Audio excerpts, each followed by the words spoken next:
次元に破棄するよう命じられた改造人間を数体ボロが密かに保管しているはずだ。案内してくれないか？コードってカラのインナーのか？ああ、あの野郎を甘く見ねえ方がいい。コードは他の連中とは違う。特別なんだ。コードが里の近くまで来てやがったとはな。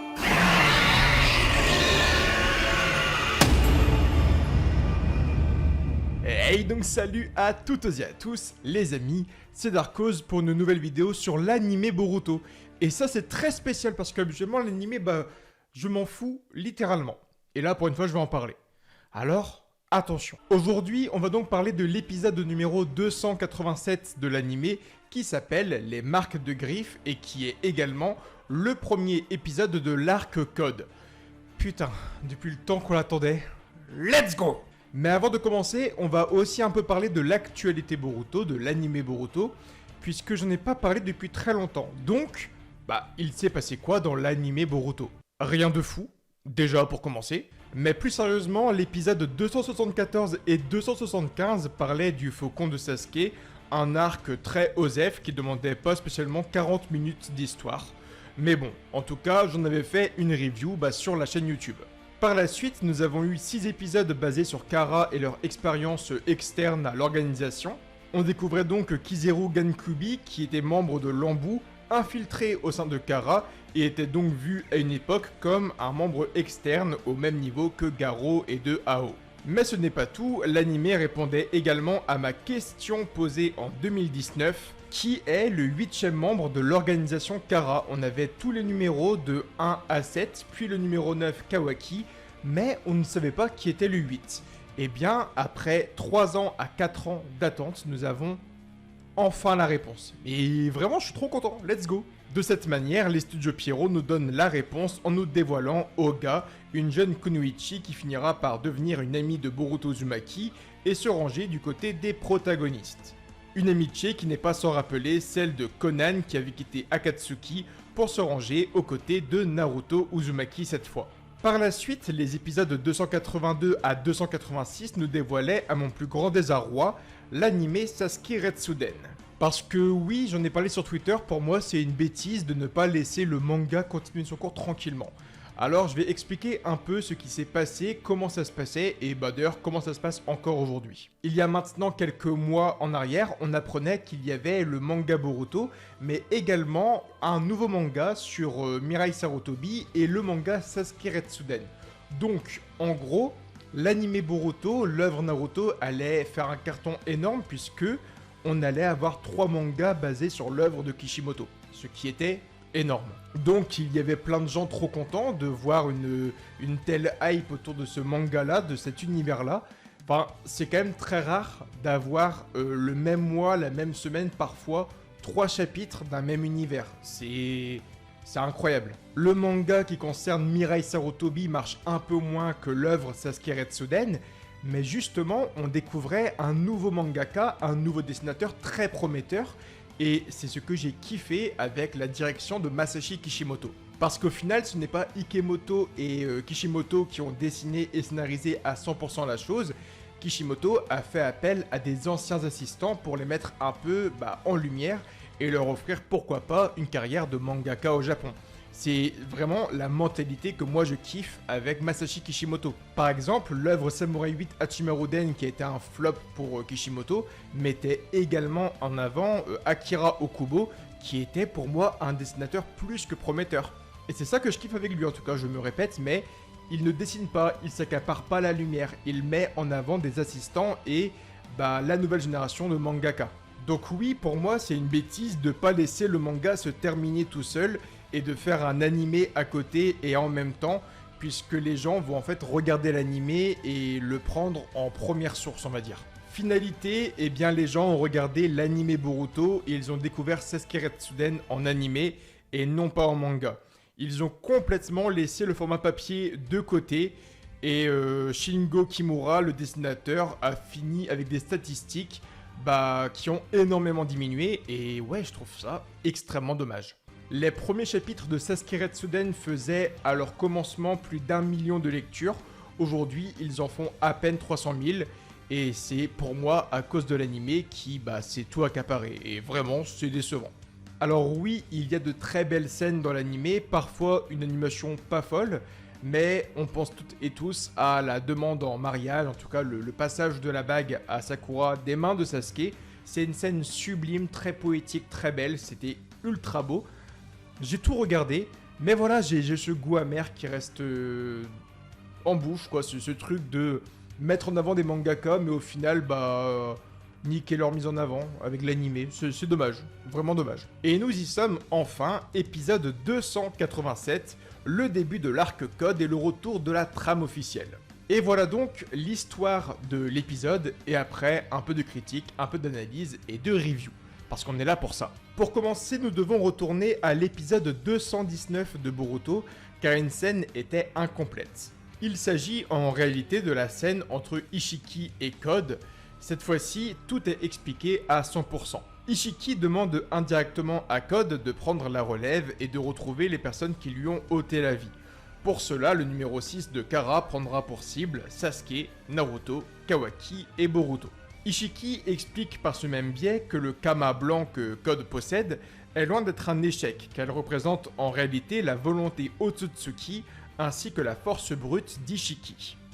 Avant de disparaître, l'Otsutsuki ordonne à Code d'offrir Kawaki ou bien Boruto en pâture à Jubi afin que le démon Adiske puisse donner un fruit du chakra. Une fois le Shakura no Mi apparu, Code devra le dévorer, atteindre un stade que nul autre n'a jamais atteint et tout dévorer dans l'univers. Oui, Code devra manger un fruit puis dévorer des planètes entières. Il deviendra donc à ce moment précis ce qu'on appelle Dieu. Ishiki disparaît alors dans une fumée épaisse et le jeune homme se met alors en route pour sa vengeance. Il prend alors la direction des pays arctiques et surtout et avant tout l'un des territoires que possédait Boro de son vivant. Il y a quelque temps de cela, Amado avait conçu plusieurs cyborgs qui avaient une puissance juste redoutable, une puissance si élevée qu'un grand nombre d'entre eux surpassaient le niveau de Jigen, le leader même de l'organisation Kara. C'est donc pour cette raison que le chef de Kara avait ordonné à Boro de détruire les cyborgs afin qu'aucune ombre ne soit faite sur ses plans. Ce qui est très largement compréhensible. Imagine tu es le chef d'un groupe et dans ce même groupe, il y a genre 20 mecs qui peuvent te foutre une branlée. J'agirais je pense un peu comme lui. Mais ce n'est pas à faire d'ailleurs, hein. Attention. Boro a donc détruit l'intégralité des cyborgs d'Amado, à l'exception de 2 modèles qui lui étaient impossibles de menacer et de détruire. Code a donc pour objectif de retrouver l'un de ces cyborgs et de l'utiliser pour son attaque contre Konoha. Après un rapide affrontement l'opposant aux hommes de Boro, nous découvrons un nouveau membre externe de Kara portant le nom de Bug. Et qu'est-ce qu'on peut dire sur le personnage de Bug aujourd'hui? Rien. Puis nous terminons par la découverte du cyborg Ada, une femme sublime possédant un pouvoir bien particulier que nous découvrirons lors du prochain épisode. Parce que oui, je ne vais pas en parler aujourd'hui, pour les Anime Only. Ça faisait une putain de rime, c'était incroyable. Mais attention, l'épisode n'est pas encore fini. Avant d'avoir rejoint les pays arctiques, Code a déposé des marques de griffes autour du village de Konoha et un peu partout dans la région du pays du feu.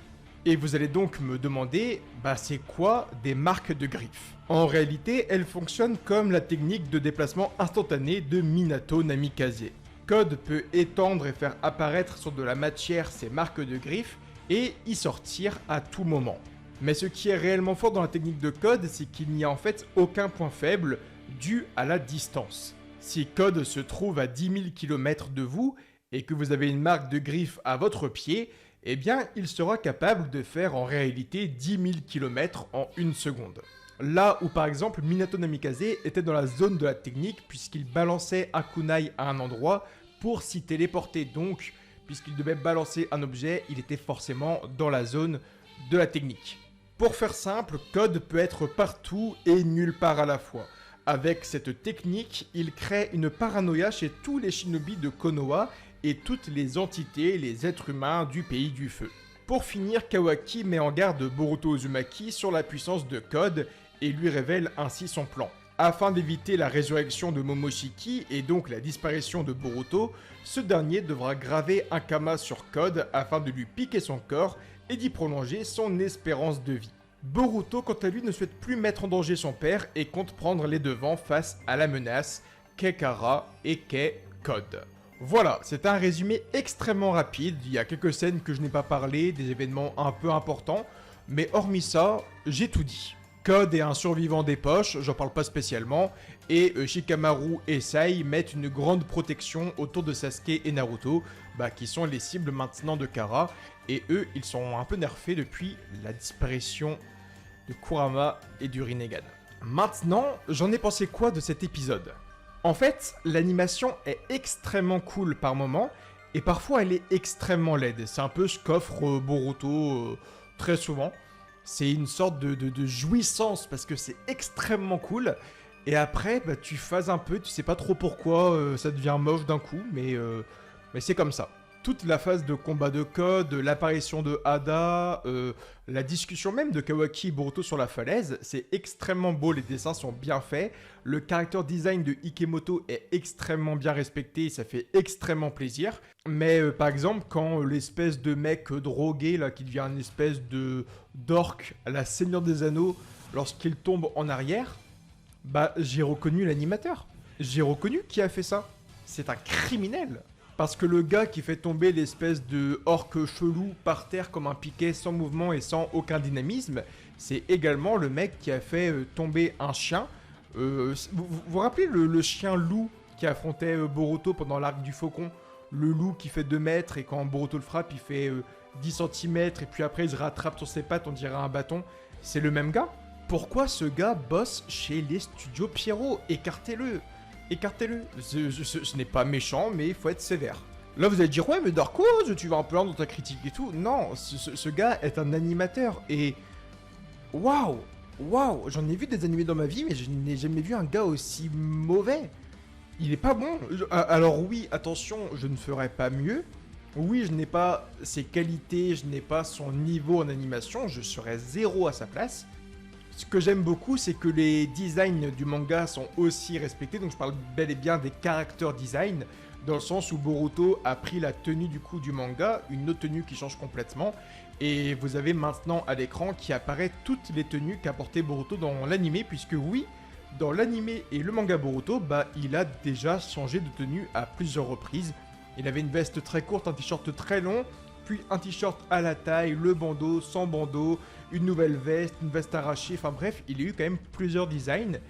Et nous y sommes. Nous sommes sur la dernière tenue avant le Boruto adolescent. Code, lui, il avait un bandeau blanc extrêmement court, il avait les yeux marrons, les cheveux orange fluo. Maintenant, on y est enfin. Il a enfin le bandeau noir, il a enfin les yeux verts et la chevelure rouge sang. Enfin, putain, enfin quoi. Waouh!